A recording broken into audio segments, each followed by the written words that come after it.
I've been driving my Cybertruck for a few months now, and I could definitely say this car is not just any Tesla, it's a Cybertruck. They made it completely different than any other Tesla, but not crazy different where we have to relearn how to drive.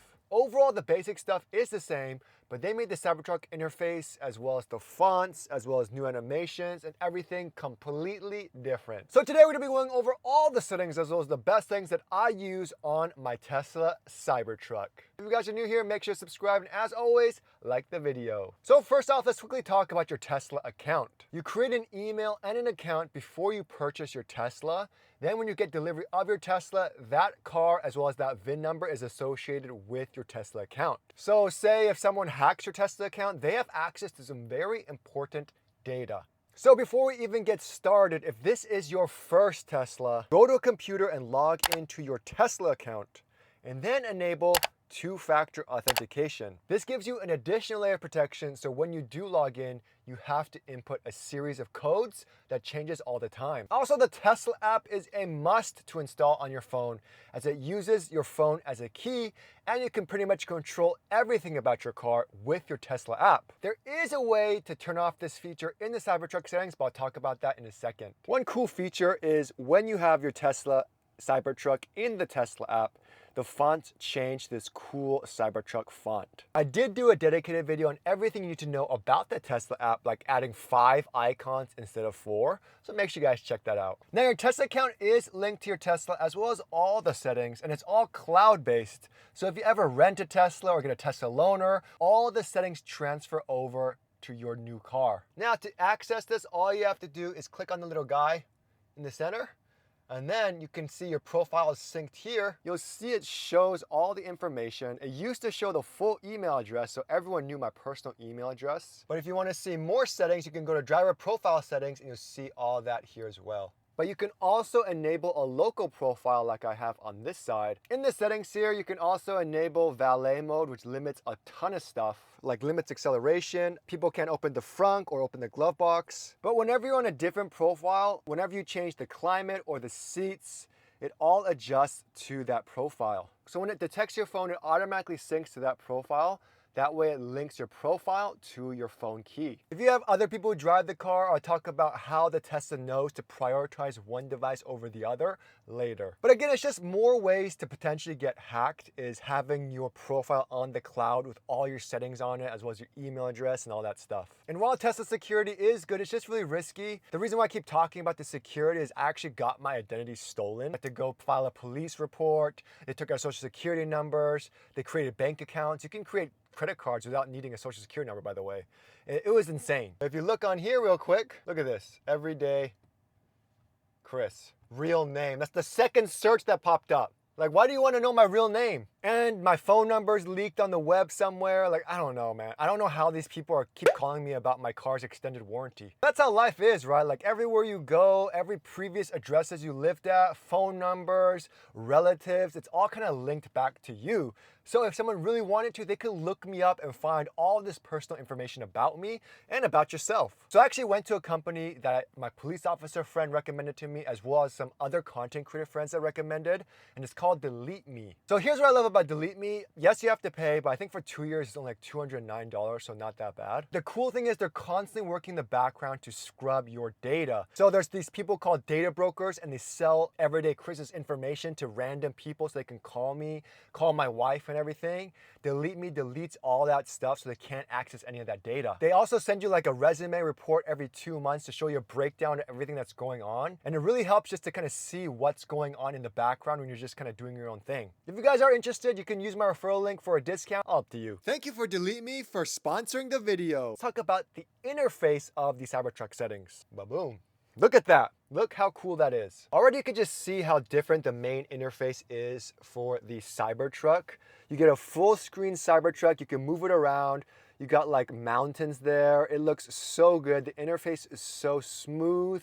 It's so clean. It's a much bigger screen. It's 18.5 inches. So there's so much more real estate on here. You can also touch the part of the truck that you want to move or open. Like you could open the front. If you want to adjust the ride height, you could do that right here.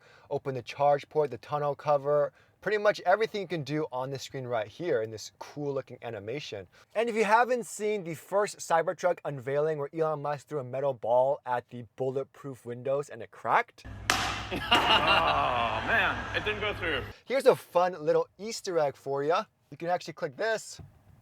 Oh man, it didn't go through. So you get a faded, less detailed view of the maps on the right, but if you tap it, it quickly expands to a full view. And if you want to get the full truck look again, you just have to swipe it like that. And if your phone is synced to your Tesla, you can easily bring up a secret feature, which is the calendars, just by tapping on that. And then there you have it right here. You have your calendar notifications right there. And also one fun fact is if you're ever driving on a road trip and you change time zones and the Tesla doesn't update, if you hold the time, it ripples, and then it updates to the current time. On the left side, you have your notifications like fasten your seatbelt, auto high beams, all that stuff. And you also have a notification if you fasten your seatbelt. You can also tap to activate reverse or tap to activate drive. And you also have your driving gear strip located on the side here. You go up to go into drive, down to go into reverse, and to go into park, you just push that park button. But you can also enable the parking brake by holding the P button, and the parking brake enables. In the center, you have the phone icon that tells you that there's location sharing enabled. Keep that on. You can lock or unlock the car. You can change profiles, and if you're connected to Wi-Fi or cell service, you can actually click it and it brings up all your Wi-Fi and all that stuff and change it. This is your Sentry Mode button as well. You can enable or disable it quickly by just pressing the button. So as you can see, there's a lot of stuff on here that you could actually press and touch. On the upper left, you have the P, R, N, and D, your gear indicators right here. And you have some super cool Cybertruck icons. This shows you your battery percentage right here. Just kind of shows how much you have. You can switch from percentage to miles on the fly by pressing that really quickly. And if you want to bring up your charging, you just have to press these bars and charging pops up right there. Now at the bottom here, you have something called your cards, and it houses things like your music. And if you swipe, you can show the current drive since last charge. This is all customizable. It's something you can find in the trip tab, and I'll explain that in a second. If you swipe again, you have your tire pressure, but you also have a real-time indicator of how high your Cybertruck is, just so you have more information so you know what's going on with the Cybertruck, what the ground clearance is, and all that stuff. And on the lower right, you have your navigation with dedicated home and work buttons. If you guys are not new to Tesla, you know with the navigation, you could swipe left and right. However, you cannot do that with this screen. That's why they have dedicated home and work buttons. However, the second you go here, you could just go here, and then you can swipe down, or you can swipe to the right, and then you could go home or to your work. And honestly, the Tesla navigation is really, really good. It got so much better than before. Now it shows you like signal lights and stop signs and all that stuff. But I still like having my Waze and my Google Maps open when I'm on a road trip. But the problem is because the charger is located so low, it's very difficult to see the phone. So luckily MagBack has their Cybertruck charger. You can even see it has a little Cybertruck logo right there, but it fits perfectly. It allows you to charge your phone while you look at your Waze and all that stuff. Now the black taskbar below here is kind of like your main menu, has your climate as well as up to 6 permanent shortcuts or 2 recent apps. You can add certain climate related shortcuts so it stays on the screen like your seat heaters or your heated steering wheel, and all you have to do is just hold this here and you can see that you could customize everything to your liking. You can also easily control the climate by pressing here, and it pops up more information like turning on the defrosters as well as the heated seats. And if you wanted to split the temperature from the passenger to the driver, you could just press that split button there. You can also quickly raise or lower the temperature without having to go like this, just by like holding it. Boom, look at that. If you wanted to turn off the climate really quickly, all you have to do is hold the temperature and it turns off. And then to turn it back on, you could just press it again. But if you click on the temperature, it shows you the full climate control screen. You could adjust the vents. You could turn on biodefense mode where it uses the HEPA filter to kind of recirculate the air and give you more cleaner air. You can have it on keep mode, dog mode, camp mode, all that stuff. You can also manually control the fan speed here, inside, outside air as well. And I like dog mode because it has this super cool Cyber Dog on the screen. So now we got the main screen out of the way. Let's quickly talk about the juicy stuff, all the controls of the Cybertruck settings. Once we're in the main menu, you can quickly go into all the settings right here at the bottom. Look, even there's a Cybertruck icon right there. So that's cool. So click on that.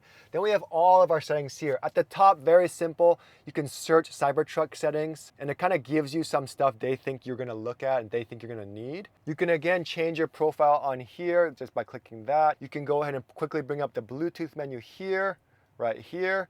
And you can bring up your Link My Queue account, and this is going to be the equivalent of the garage door opener in the Tesla Cybertruck.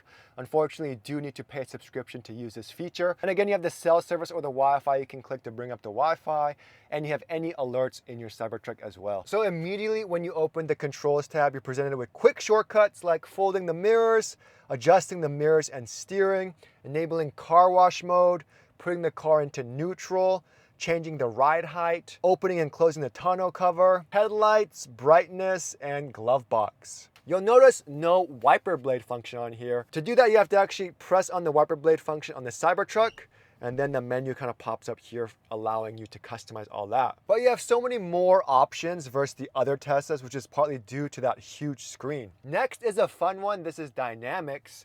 This controls your acceleration, your comfort, as well as the off mode features. So when you select from pre-made drive modes, the comfort mode puts your acceleration on chill. So when you put your foot on the accelerator, it doesn't accelerate as quickly, which is great for saving as much range as possible. You also have relaxed driving mode as well as higher ride height. So with relaxed drive mode, I found that it made the suspension a little bit more softer. So a little bit more like a truck, kind of felt like I was floating a little bit, which isn't a bad thing, but it's just more comfortable. And with higher ride height, it automatically adjusts the preferred ride height. So you're gonna go lower on freeway speeds and the medium height on normal city streets. And then I found this to be very, very comfortable for people who just want a very smooth ride while they're driving over potholes and stuff. However, for me, I've been loving the sport mode, baby. It makes the acceleration standard and quick. You get more of a focused ride handling, so it feels more like a sports car, tightens up the suspension a little bit.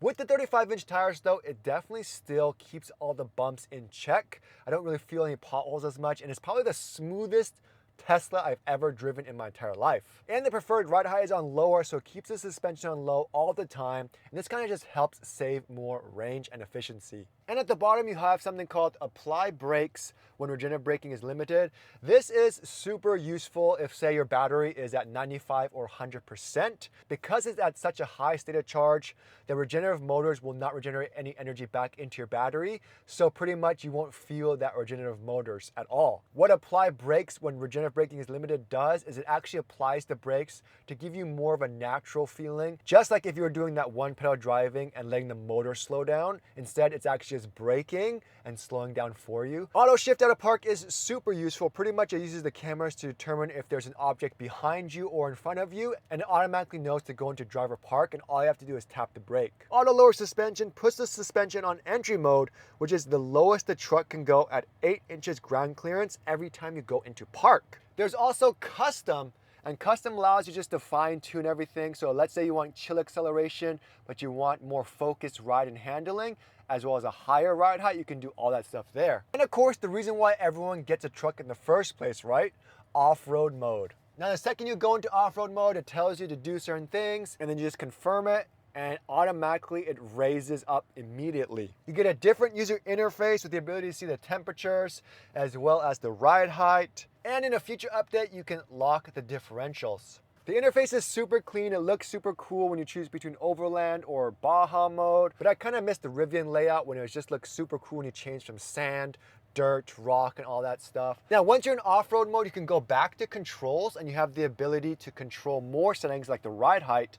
You can change it from high, very high, to even extract. And on extract, this bad boy gets super high and raises the wheel to over 16 inches, making the truck 6 foot 4 inches at its highest point. And if you scroll to the bottom, you can kind of customize everything. Like if you're on Baja mode, you can customize the handling. And at the bottom, it's Wade mode, which allows you to go into 2 feet 7 inches of water. Takes 10 minutes to activate, and it pressurizes the battery. The next one is towing and hauling. Now, I did a video where I towed the future, towing the future. I towed a Pebble Flow. It's an all-electric trailer. It has motors and everything, super cool. The second you connect the connectors to the Tesla Cybertruck, it automatically knows it's towing a trailer and it pops up the trailer mode settings and menu. Now under charging, you can customize your charge limit, open the charge port, change the current, as well as schedule charging. Now, if you charge at home and your highest rates are between 4 to 9 p.m., I recommend going to schedule, choose when you want to leave, go to settings,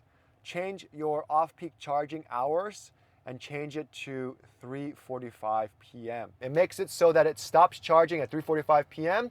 and then resumes charging at a later time so that it can have enough charge to depart during your current time, which is whatever you want it to be. Now, next up is a fun one, but it's one of the leading causes of phantom drain outlets and mods. Now, unfortunately, there's no 12-volt cigarette outlet in the Tesla Cybertruck. It only has the regular 120 volts. You have one in the center console area, and you have one behind in the rear display. And you also have NEMA 1450 and 2 in the truck bed. But in order to use any of these, you have to turn on the outlets. You can have the outlets on, you can enable cabin outlets to turn on entry, and you can keep the outlets on for 12 hours. However, just remember this keeps the car on constantly and drains a ton of battery, so do not turn that on if you can to save the most range. What's unfortunate, however, is while you're charging, you can't use any of the outlets. But I did hear that it may be released in a future software update where you can charge and still use the outlets, because that'll be awesome. Now, moving on to Autopilot, unfortunately, there's no auto steer. It's just traffic aware cruise control. You could chase the cruise following distance. You have traffic light, stop sign control beta.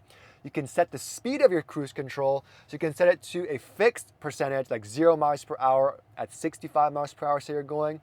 Or you can do a percentage, and I like this because I'm horrible at math, but for me I set it to 8%, so that means it'll go 70 miles per hour if the speed limit is 65 miles per hour. Or you can set it to the current speed that you're currently driving. There's also a speed limit warning that lets you know with the display or even chiming that you're going above a certain speed. And of course you have all your safety features, part of Autopilot, like forward collision warning, or uses the cameras. Thank goodness it has this because it does not have the vision cameras sensors, so it doesn't tell you how close you are to an object, as well as lane departure avoidance, and I just recommend turning all these on as well. Under locks, this is where all your keys are located. If you wanted to add a new key or a new phone, it's all here. Now, I feel like this is one of the most important sections. For instance, my phone, Everydaychris, is connected, and my profile is right here, Cybertruck. This means that the profile is associated to that phone. You can easily associate any phone to a profile by simply clicking on this icon when that profile is engaged. That way it defaults to that profile whenever it's connected to that phone or a key.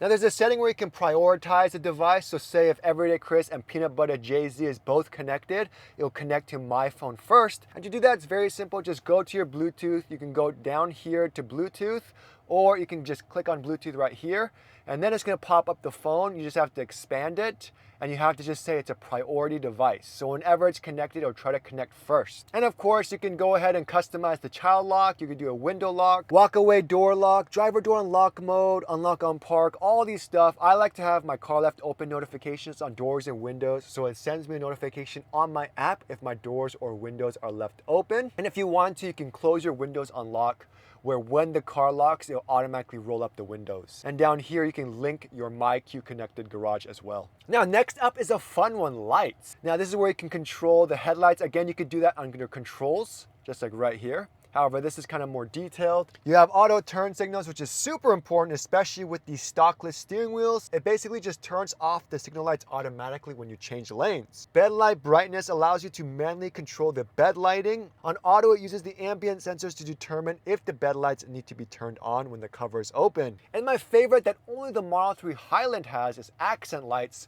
where we finally get that good old RGB lighting, and it is sexy. The cool thing is the colors link per profile, so if you change profiles, the colors will change as well. On means it just stays on all the time. Auto turns off if it's bright outside, so I like keeping that bad boy on. Now, one feature a lot of people didn't know is how do I maximize the brightness of my ambient lighting, because it gets dimmer when it's dark outside, and sometimes it's just hard to see. So to do that, you have to go to display, And you have to change the brightness of your display. The brightness of your display is actually linked to the brightness of your ambient lighting as well as your footwell lights and all that stuff.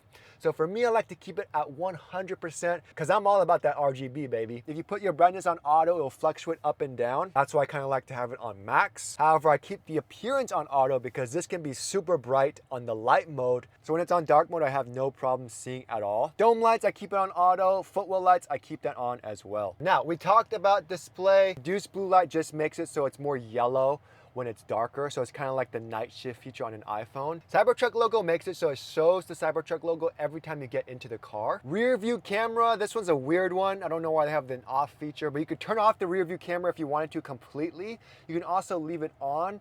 On auto, it just makes sure the rear view camera turns on if the tonneau cover is closed. Automatic blind spot camera we talked about already, it just turns on the side repeater camera whenever you use the signal light. You can do screen clean mode, you can lock the rear display, you can change the time, the energy, distance. This is where you change all this stuff if you want it in Fahrenheit or Celsius or bar, and it does reflect in the Tesla app as well. Next up is trips. This just shows you all your trips, and as you see here, showing trips card, that's these cards I was talking to you about. You can add more if you wanted to. I highly recommend everyone making one that says lifetime do not delete, because although it shows your odometer, there isn't a tab that shows your total energy and average energy, and I think that's super important to have, so make sure you do not delete that one. Navigation, it's self-explanatory. This is kind of like my settings, this is what I use. Now safety is the next one. Sentry mode is the Tesla's dash cam, parking dash cam as well as driving dash cam. I recommend everyone turn it on. For me, I have it on exclude home, which is very important because you want the Tesla to sleep.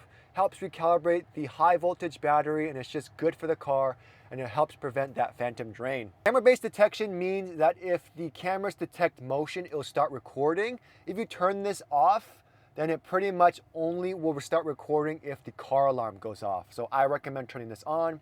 Disable Sentry sounds, you definitely want that on as well.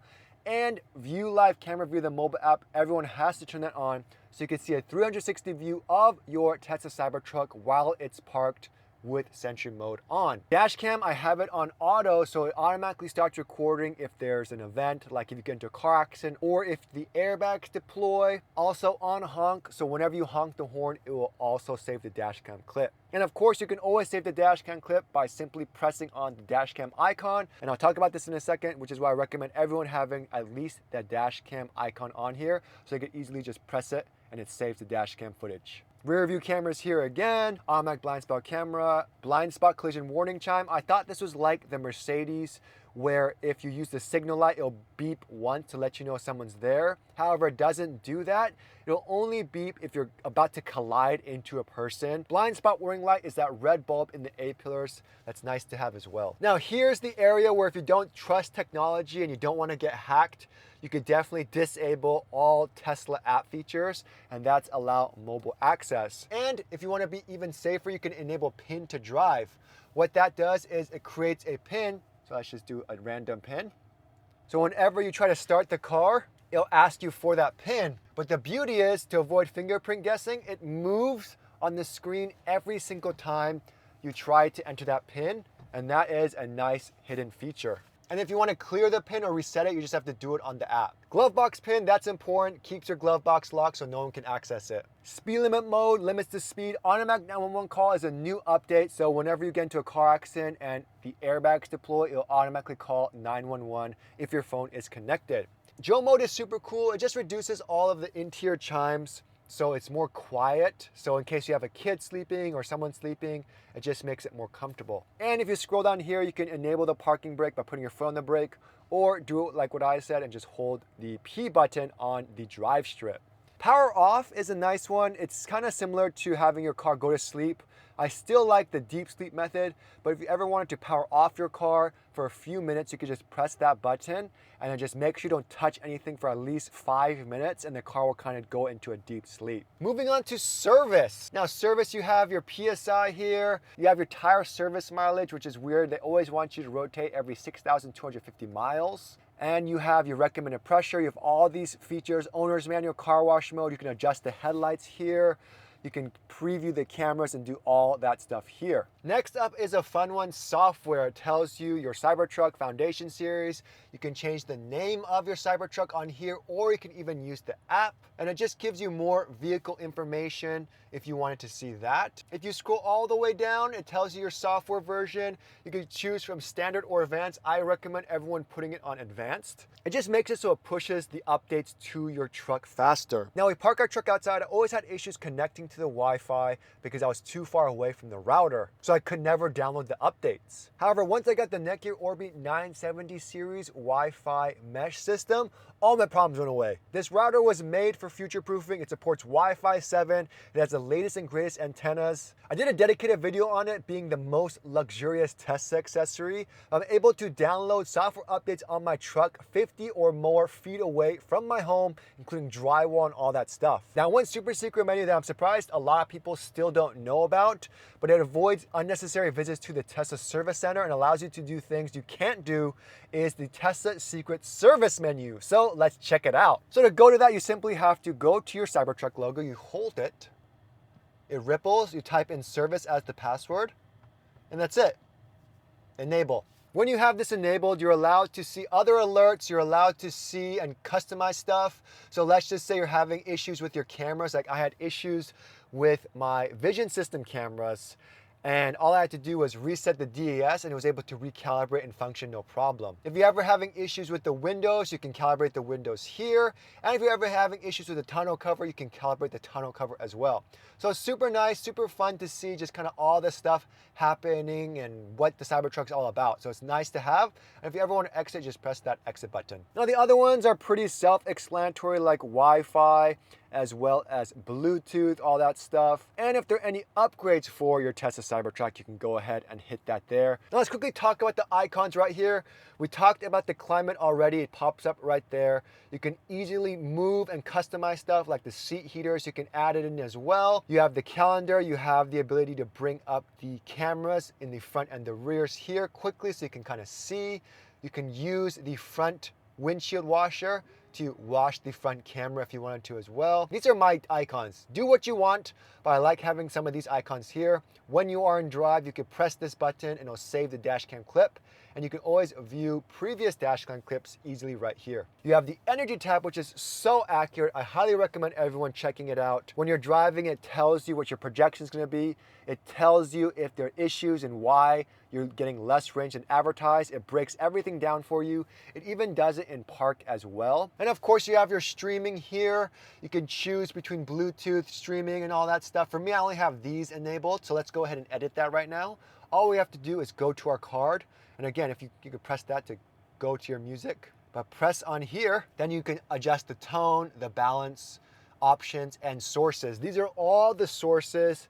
Unfortunately, no AM radio, but they do have FM radio. TuneIn, Tidal, Apple Music, Spotify, Apple Podcasts, all here for you. And then if you want to see more stuff, you just press the three dots. If you wanted to get the YouTube open, the toy box is fun. This is a fun one, a little Easter egg. If you go to Mars mode, makes it all cool looking like you're on Mars. Ooh, that's sick.